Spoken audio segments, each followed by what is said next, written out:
khabar semua? Pada hari ini, kita akan belajar unit 1, Riangnya Keluargaku. Tajuk, Enaknya Menjamu Selera. Kita akan belajar aspek tata bahasa, standard pembelajaran 5.1.1, memahami dan menggunakan kata nama mengikut konteks, kata nama am dan kata nama khas. Cikgu harap murid-murid dapat sediakan buku teks Bahasa Melayu Sekolah Jenis Kebangsaan. Rujuk muka surat yang ke-6 ya. Tajuk yang akan kita belajar, Enaknya Menjamu Selera. Selepas itu, cikgu akan ajar murid-murid bagaimana untuk menulis karangan berformat catatan.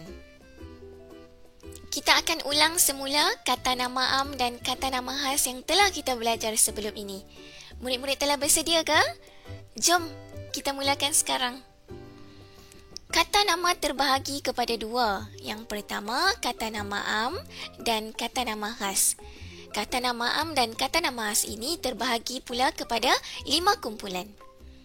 Yang pertama, orang. Kedua, haiwan. Ketiga, tumbuhan. Keempat, tempat. Dan kelima, benda. Mari kita senaraikan kata nama am dan kata nama khas yang terdapat dalam buku teks. Murid-murid, rujuk halaman yang ke-6 ya. Kata nama am ditulis dengan huruf kecil, manakala kata nama khas ditulis dengan huruf besar. Jom kita senaraikan kata nama am dahulu. Ada jeti, pokok ru, sepupu, udang, siput buluh, ikan siakap dan pelayan.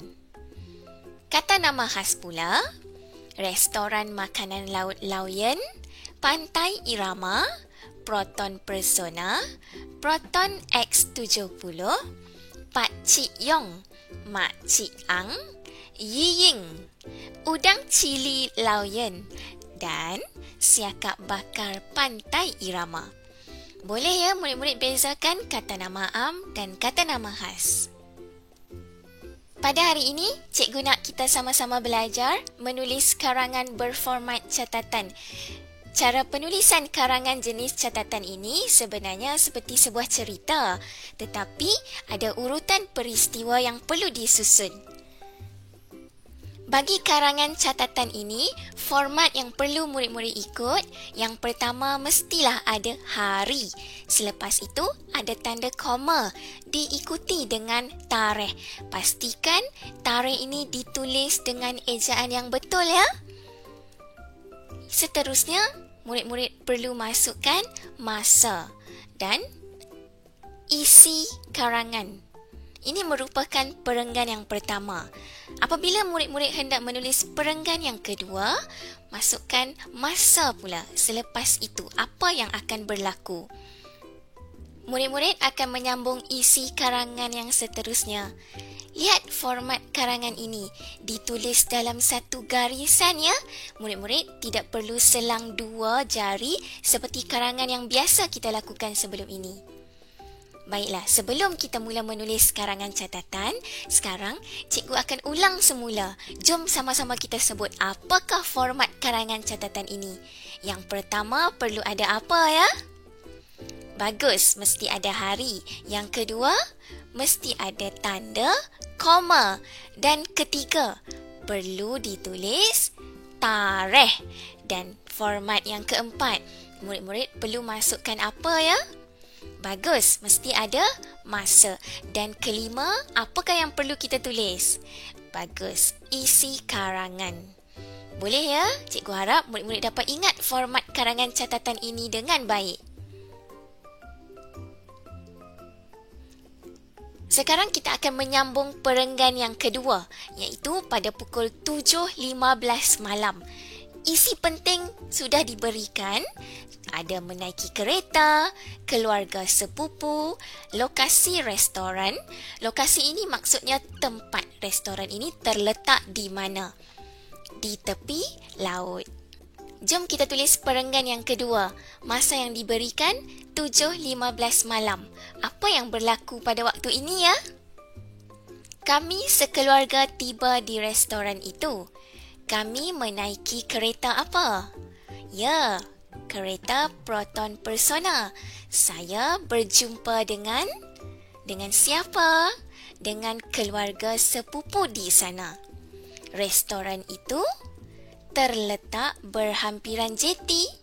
Ini ya jeti. Di mana? Di tepi laut. Kita akan sambung dengan perenggan yang ketiga. Masa yang diberikan 7.30 malam. Contoh isi penting, memilih makanan, pelbagai pilihan, sangat segar. Di sini terdapat banyak makanan laut. Contohnya ada udang, siput buluh dan ikan siakap. Kita akan sambung dengan perenggan yang ketiga. Masa yang telah diberikan 7.30 malam. Apa yang berlaku pada waktu ini ya? Kami memilih makanan untuk dimakan bersama keluarga Pak Cik Yong. Terdapat apa?